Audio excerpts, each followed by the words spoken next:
స్థాయి కలిగినటువంటి మీలాగా మేము ఒక చదువుకుంటే ఇప్పుడు ఎగ్జామిన్స్లో అంటే తెలుగు రావచ్చు విషయం చెప్పాలంటే మీకు కావాల్సిన భోజనం కరెక్ట్గా ఉంటాయి. ఇప్పుడు మేము ఇంతగా ఒక గ్లాసు, ఒక టీ గ్లాసు, ఒక ఫ్రూట్, ఒక గ్లాసు, ఒక మనిషి అయితే ఆ గ్లాసు వేసుకుని తీసి చాలా మంది దాడుతున్నారు, చాలా మంది తెలియదు వచ్చినారు, ఎవరు సాధించలేదు.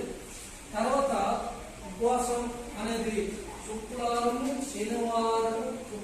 ఉదయం నుంచి శనివారం రాత్రి వారికి ఉపవాసం.